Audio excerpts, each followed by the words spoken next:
Thanks, Michael. Can everybody hear me? Yes. I feel like a game show host with this microphone. This is Dr. Michelle Cleere. Exactly. Today on my way here, I was thinking about, what's that guy? Bob Barker. I was thinking, God, I gotta hold that microphone and talk. And I move when I speak, so I'm like, how am I gonna make this happen? I'll dance a little bit up here. Anyway, thanks for that introduction. I'm glad that you're all here today. I was talking to Ella just a couple minutes ago, and you know, the most important thing for me when I speak to groups of people is that I'm me, is that I'm genuine. And I carry that through my business. And actually, I would say that who I am as a person and who I am as a professional is pretty much the same person. So I'm going to start by asking you a question. When you see me standing up here, what do you see? Throw out some adjectives. Tall. Tall. Okay. Pretty. Confident. Confident. Okay. Authentic. Authentic. Thank you. Short hair. Short hair. Yes. Original. Thank Vitality. you. Strength. Vitality. Vitality. Strength. Flying free. Yes. You know, it wasn't always this way. And I'm going to trip over this board. And if I end up on the floor, Julia, can you help me out? Yes, we will. It wasn't always this way. Here's the story. I grew up in a small town in upstate New York. Who's from New York? Woohoo! I lived in this. Manhattan. Well, that's different. That's not New York. Sorry to say. Yeah. I grew up in a small rural community in upstate New York. And people ask me about my life, and I would say I had a pretty white trash life. I was obese until I was probably the age of 14. I grew up in an abusive household. And at the age of 16, I got kicked out of my house for being a lesbian. I bet no one knew I was a lesbian. So I got kicked out of my house when I was 16 because I was a lesbian, which was actually fine because my mother was abusive, so it worked out well that I didn't live there anymore. But what was I going to do at 16? Well, I dropped out of high school, packed my bags, and a month later, I moved with an alcoholic lesbian that beat me to Louisiana. Well, you know, it was what it was. That was my life. That's what I knew, right? After that ended, at about the age of 18, I joined the Army because I thought, wow, I need to get the hell out of here. I need to find something that there's structure and form and someone's going to tell me what to do, and, well, let me tell you. You've seen the movies about boot camp, right? Yeah. Yeah. Yep. Boot camp is exactly how they portray it in every movie. I did so many push-ups in the 6 months I was in the Army. Yeah. Right, 6 months. Yeah. So I was in the Army for 6 months, and about the 6th month, my sergeant came to me and he said, "You think you're a lesbian? Are you a lesbian?" Well, you know, I pretty much was done with that anyway. Pretty much done with that whole Army thing. So, and at the same time, unbeknownst to me, at the time I was developing severe anorexia. So, severe anorexia, asked me if I was a lesbian, I said yes, and boop, out of the Army. Which again was probably a blessing in disguise. Let's see, just a little bit more of the story. Got out of the Army, was in the hospital twice for severe anorexia, tried to commit suicide several times, on and on and on. You know, it wasn't an easy life, but it was my life. And there became a point in my life where I had to make the choice to be something else, to be something better, to be a different me. And so I did. And so all of those things that you said about me, that wasn't always the case. I wasn't always educated. I wasn't always up talking in front of people. I wasn't always comfortable being me. As a matter of fact, I, for a long time, didn't even really want to be alive. But here I am now. My life is really a blessing. And I'm a completely different person. And the reason that happened is because I made the choice to make that happen. No one helped me make this happen. So how many of you want to unleash your power to be even more successful thinkers? Come on. No, I want to see a woo-hoo. I don't want to see those hands. Okay, all right, great. So I'm going to talk a little bit about that today. I want you to think about one thing right now that you're struggling to get, struggling to achieve. One thing maybe in your business that you're like, darn it, that didn't happen again. You got something? Something that maybe you've tried like 3 or 4 times, like get more clients, make more money. All of the above. And many, many more. So getting what we want takes motivation. And at the heart of motivation is wanting something and struggling to get it.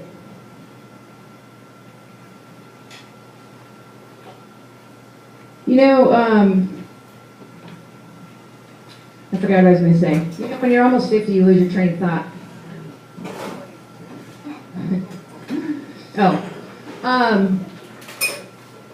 You know, as kids, we grow up in an environment. Family environment, school environment, coaches, brothers, sisters, and we don't have a choice, right? About what we do, what we learn, what we take in. But sometimes the stuff that we take in stays with us for the rest of our life. And what happens as a kid is that we learn how to cope with things. Because, let's face it, how many people's parents talk to you about how to cope?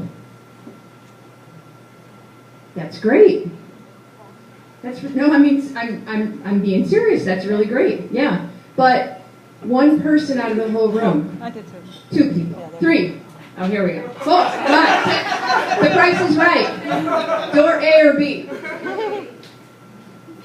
Not many, right? And so things happen in our environment and we have to figure out how we're going to deal with it. When I was a kid, I dealt with it with food. I had food under my bed, I had food under my mattress, I had food in my closet. I had food everywhere. I had a little, you know those little ovens that girls... Easy bake. Yeah, that's right, easy bake. Yeah. Well, you know, I'm not really that girly. I don't even know how the easy bake came my way, but there was cake mix, and so cake mix was food, and so, anyway, it was a bad situation.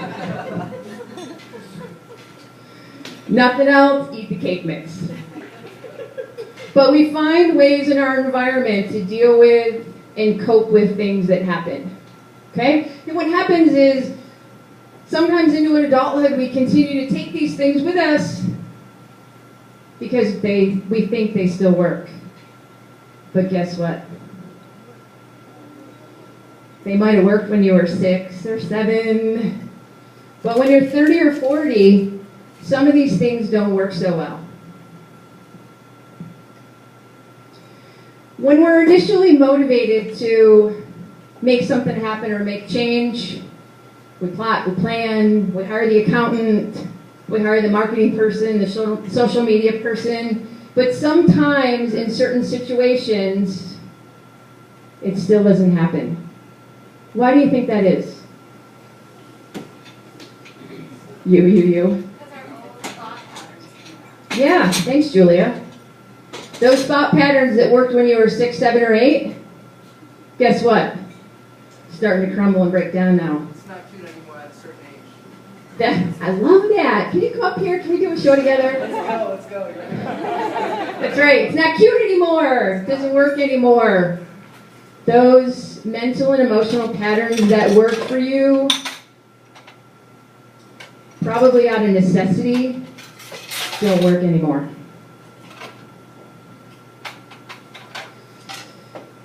So, are we smart? Are we resourceful? Are we motivated? Sure we are. And I'm not here to proselytize or anything, but some of the keys to unleashing your power and becoming an even greater successful thinker start with awareness. I wrote a blog last week about awareness because it's really essential to what we do. And I feel like a lot of the time we all walk through our day with this automated, sort of robotic, sort of yes, no, thank you, please. And we don't really think about the consequences. We don't really think about what we're saying. We don't really think about how we're reacting, how we're responding. And I'm not saying walk through each and every day thinking about every single thing necessarily that you do. But if something's not working, you can hire the social media person, or you can try to figure out what's behind the block that's there. So if you, a couple of minutes ago, came up with something that you try to get and can't get, I want you to take just 10 seconds and think about what's behind that. Fear? Anxiety? Lack of confidence? Because whatever that thing is that you haven't been able to get, that's the external piece of it. The challenge is not that. The challenge is the internal piece of it. And that's what I help people with. So awareness. So how do you develop awareness? Well, there's a lot of ways.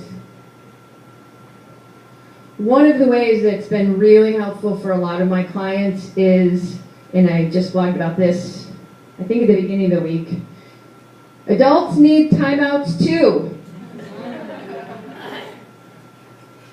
One way to develop your awareness is, I developed this, I say I developed it. I don't know, someone else could have developed it. I mean, timeouts, whatever, but I developed it for adults. I'm taking credit for it. So here's how it goes. So my clients, I recommend that once or twice a day, they set an alarm on their phone, once in the morning, once in the afternoon, and for 1, 2, 3, 4, 5, and it depends on the client, minutes, they check in. They check in with their body. My shoulders are kind of sore today. Well, why is that? What's behind that? And then they also check in with their head. Let me reflect on the day already. What kind of choices have I made? What are the thoughts that have been going through my head? And clients really appreciate the fact that they're able to get more in touch with how they're feeling physically, the emotional manifestation of whatever's going on, and check in with their head about what they're thinking and feeling. It's made a huge difference. So in my practice, I would say there's probably 3 top mental or emotional things that get in the way for people. The first one, huge, I would say 99 point, okay, maybe not that many. A lot of people, negative thinking. I Dude, thank goodness. I don't need to work with you then. Forget about it. Don't even ask me. I've heard about it. I don't. Yeah. No, there should be a Surgeon General's warning. Please just do not think negatively about yourself. Why? Why? Why do we see ourselves in such a terrible way? I mean, it kills me. I love my job, and sometimes it kills me. Negative thinking is a self-fulfilling prophecy. It really is. You think negatively, negative things are going to happen. You think positively, and you know, I've seen it time and time again.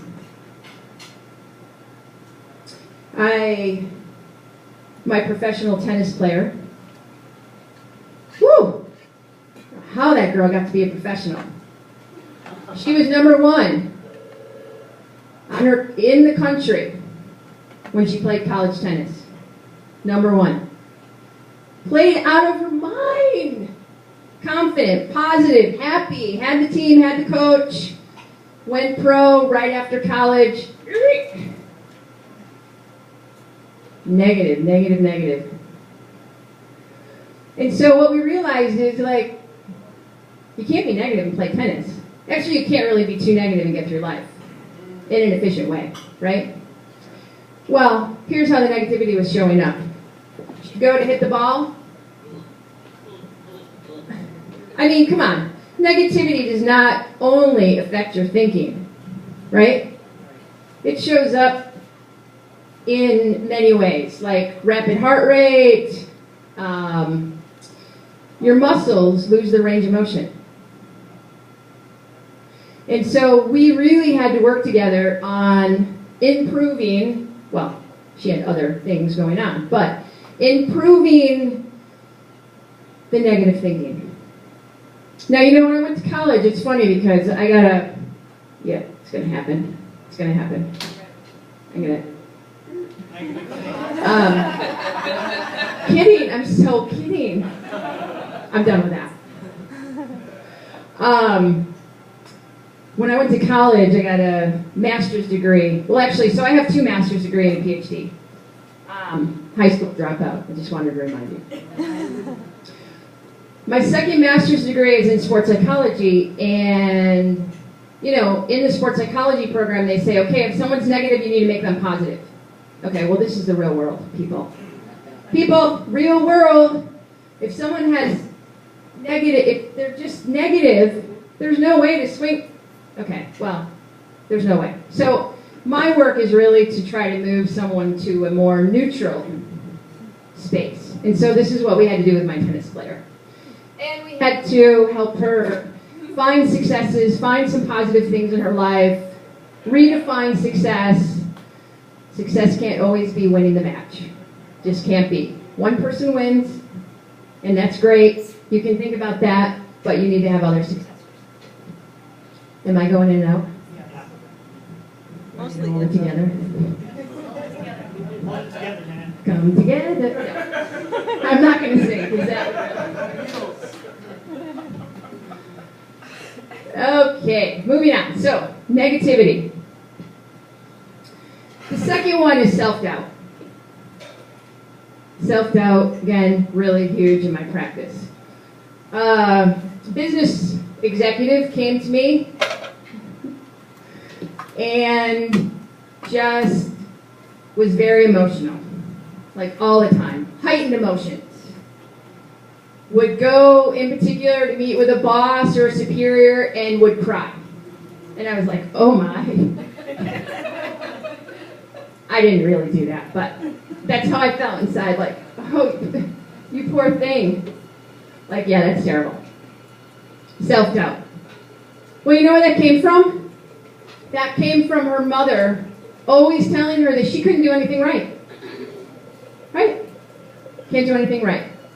Now you go into your work life and you cry when you go into a meeting with your... I'm not really laughing at her. If she was here, I'd be... But since she's not here, we can laugh about it. Go into a meeting with your boss and cry, like, yeah, because your mom told you that you couldn't do anything right. Now, You know, you might be thinking, oh, you're crazy. But it's true. You're crazy. It's true, you're crazy. It's true, I'm crazy. That's right. Again, well, that's my past. I'm not crazy.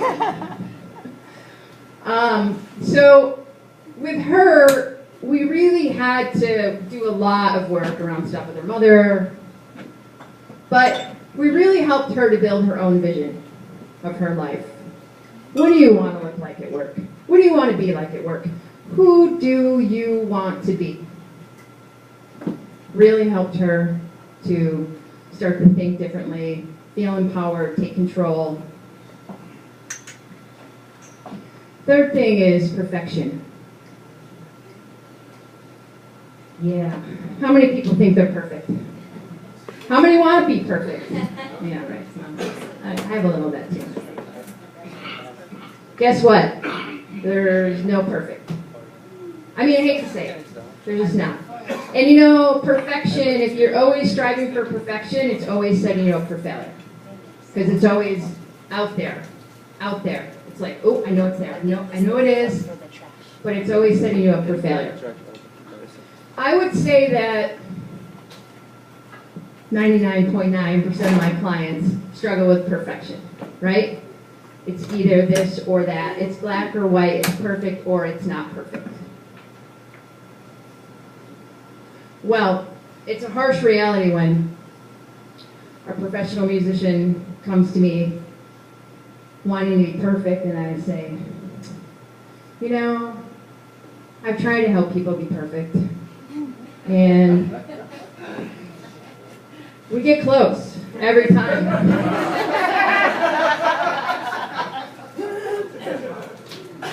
But we don't quite ever get there, and I don't understand it. Yeah. Professional trumpet player, whoa. Whoa, whoa, whoa, is all I can say. Like, when he was a kid, the messages were, you are not good enough. And so if as a kid, you're not good enough, what else is there? To be the best, to be perfect, right? So with him, again, needing to work on mommy and daddy issues. No, I didn't say that. No. You know, and I've done actually this with a few clients, but with him I said, that's not your message. That's somebody else's. Oh, okay. Let's hold it together. You don't have to hold it, but push it up. That is not your message. That is somebody else's message for you. Not your message. That's the message that you took in from your mom and dad, and that's not who you are. So now who do you want to be? And he looked at me like, you're kidding, right? I said, no. I mean, seriously, let's think about this. That didn't come from him. I said, do you really think that you're not good enough? He's like, no, not really, but I live my life that way. And I said, well, of course, because you've lived your life that way for 40-some years. But guess what? Guess what? You don't have to live your life that way anymore. Now, you are in control of your life. Now, you can decide what the messages are. And now you can let go of that message that was never yours. And sure, that might have helped you to get through certain things in your childhood. You know, like I'm going to work harder, I'm going to be good, yeah, it worked for a while. It doesn't work anymore. Negativity, self-doubt, perfectionism. You know, most people think that success is kind of a diagonal from A to B. Like you just keep on going, and if you just keep on going, there's not going to be any roadblocks, there's not going to be anything getting in your way, and it's straight up to the top. Well, I'm here to say that that's not the case. And I'm sure that many of you know that. My clients struggle with that sometimes, especially the ones that want to be perfect. Look, success, progress, change. You go up for a while, you plateau for a while. You might even dip a little bit back. But you know, it's in those moments of plateau and dipping back, mistakes, challenges, that you really figure out who you are. And people hate when I say that. Again, they're like, you're a liar. You're pretty much a liar. Because I know if I just keep doing this same thing that's not getting me anywhere, someday it's going to get me somewhere. Really? I don't know what bus you're on, but it is the wrong bus. Let's get off and try a new ride. So again, I'm not here to proselytize, but I am here to say that, you know, whatever's getting in your way is not the thing. It's the thing behind it. And if you want to make change, you need to look at the thing behind it. The other thing about change that's important to know is that, okay, we see the thing behind it, I'm struggling with confidence, I can fix that. Yep, there's a pill, there's something that I can do or take that's going to change that or fix that. Maybe, if there's a pill, please let me know, because I'd like to have a full-time, lifetime prescription of them. Change takes time.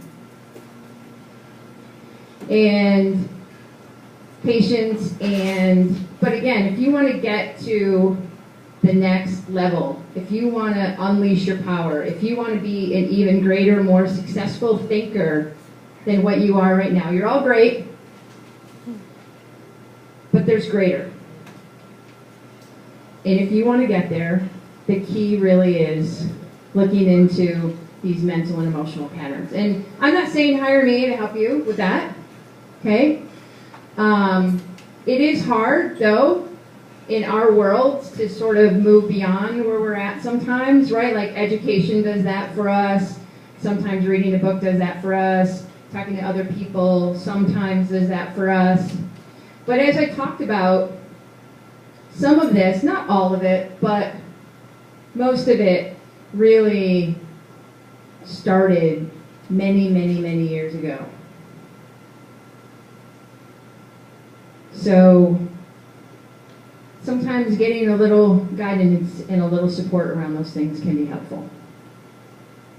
Let me just check my notes to make sure I didn't miss a funny joke or a dance I was supposed to do, or...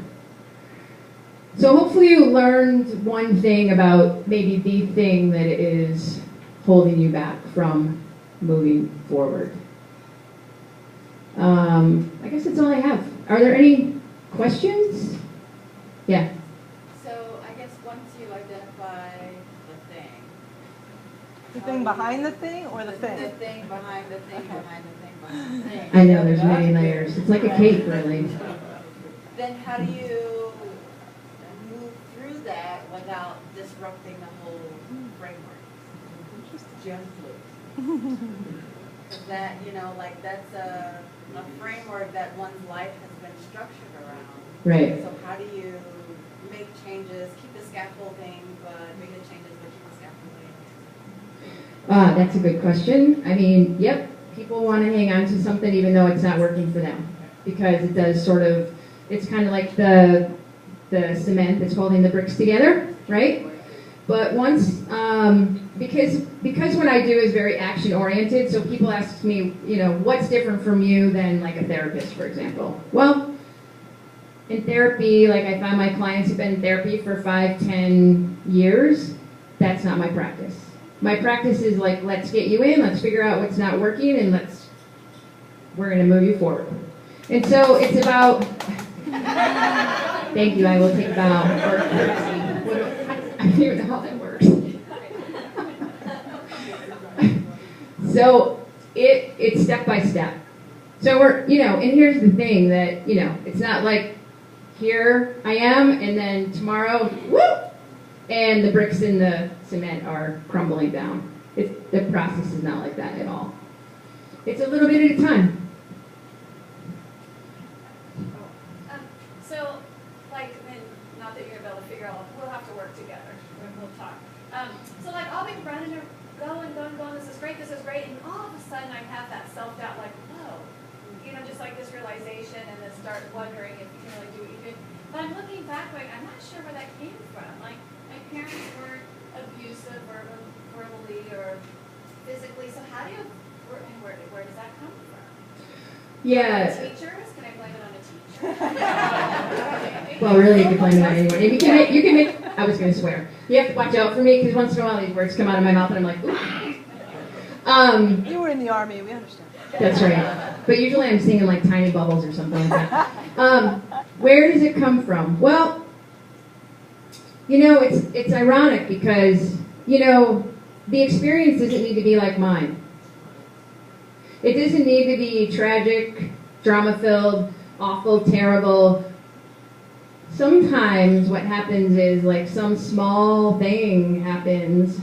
Like with one of my clients, we discovered that like something happened in 4th grade with this teacher that she had, and then like that threw off her whole okay, I'm having trouble talking now. That happens around 52. That experience threw off her whole like education process and how she looked at education and studying and being a student and everything. And so it may not be like a big, huge event. It may be a small, tiny little event. But again, like you found a way to cope with that, right? When you were young. And we do, we find ways to cope with those. Something when we're 10, 11, 12, something happens and we're like, ooh, oh, and really unconsciously at that age you go, ooh, I know that wasn't right, but, I got to figure out how to move through it. So we do. But it might not be a big event. It might be very small. So that's what you help find that event? Yeah. And clients come to me, and I always let them know, look, the first session, 2 sessions, 3 sessions is really just me getting to know you.